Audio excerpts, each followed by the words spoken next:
इंसान जैसा कर्म करता है उसके कर्मों के अनुसार ठीक वैसे ही फल भी भोगना पड़ता है। आज इस पोस्ट में जैसी करनी वैसी भरनी वाली सोच पर एक हिंदी कहानी बताने जा रहे हैं, जिनसे प्रेरणा लेकर अच्छे कर्म करने को लोग प्रेरित हो सकते हैं। तो इसलिए जैसी करनी वैसी भरनी वाली इस कहानी को जानते हैं। जैसी करनी वैसी भरनी कहानी।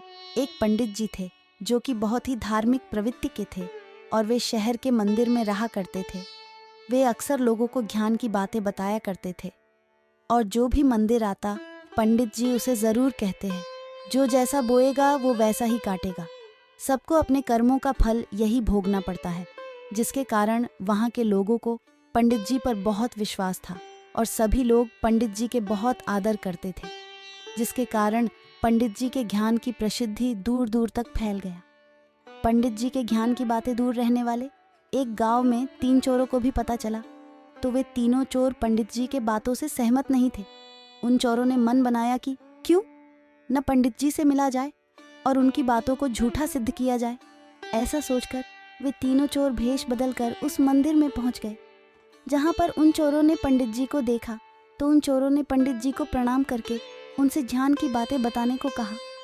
तो हर बार की तरह पंडित जी ने बताया कि जो जैसा करेगा वो वैसा भरेगा, अर्थात जिसकी जैसी करनी होगी उसकी वैसे भरनी होगी। तो यह बात सुनकर तीनों चोर एक बार फिर से पंडित जी से असहमत हो गए और उन चोरों ने कहा कि ये कैसे हो सकता है कि जो जैसा करता है उसे वैसा भरना पड़ता है, क्योंकि इस समाज में अनेक ऐसे लोग भी हैं, लोगों का मुफ्त के धन पर ऐश कर रहे हैं, फिर उन्हें तो कोई कष्ट नहीं हुआ और ऐसे लोग तो मज़े से अपनी जिंदगी जी रहे हैं। लेकिन पंडित जी अपने बातों पर अड़े रहे और बोले, आप लोग अगर मेरे साथ कुछ दिन साथ में रहोगे तो इस बात को सिद्ध कर दूंगा। तो तीनों चोर हंसी खुशी पंडित जी के साथ कुछ दिनों के लिए रहने को तैयार हो गए।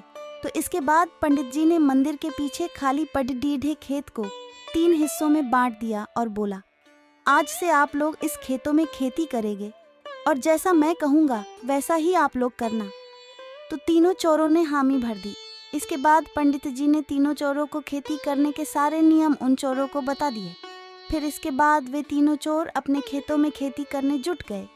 एक चोर अपने खेतों में खूब मेहनत करता और कोई समस्या होती तो पंडित जी से सहायता लेता और इस प्रकार वह एक अच्छे किसान की तरह अपने खेतों में खूब अच्छी फसल लगा दिया।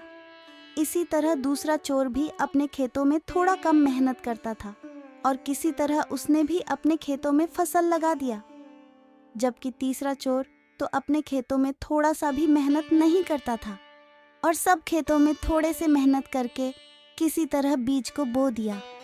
और कुछ महीनों पश्चात जब तीनों चोरों की फसल तैयार होने का समय आ गया, पंडित जी बोले, चलो अब मैं आप लोगों के फसल को देखूंगा कि किसकी फसल कैसी हुई। उसके बाद पंडित जी जब खेत पर पहुंचे तो देखा कि पहले वाले चोर की फसल काफ़ी अच्छी लगी है, जबकि दूसरे वाले चोर की फसल थोड़ा कम लगी है और तीसरे वाले चोर के खेत में नाम मात्र के खेत में कहीं कहीं फसल लगे हुए हैं।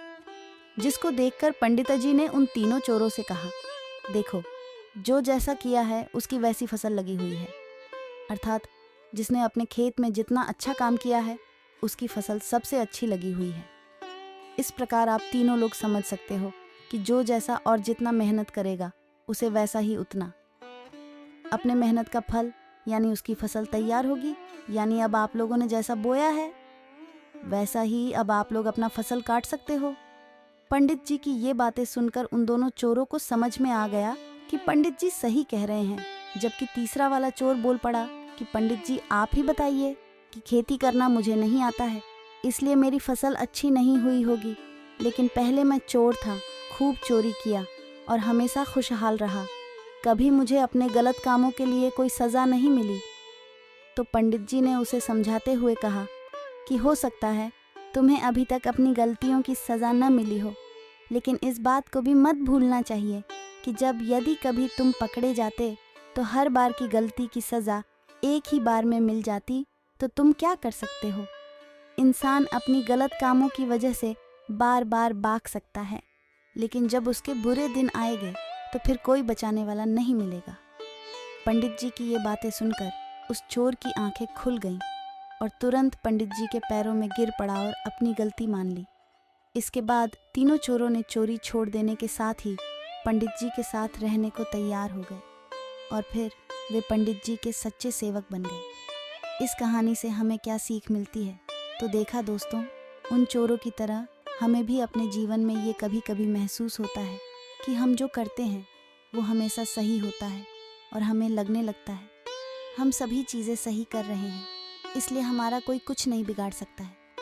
लेकिन ऐसा करते हुए हम ये भूल जाते हैं कि यदि गलत रास्ते पर चल रहे हैं तो हमें इसकी सज़ा नहीं मिलेगी, क्योंकि हो सकता है उस समय परिस्थितियां हमारे अनुकूल रही हों, इसलिए हम बच जाते हैं।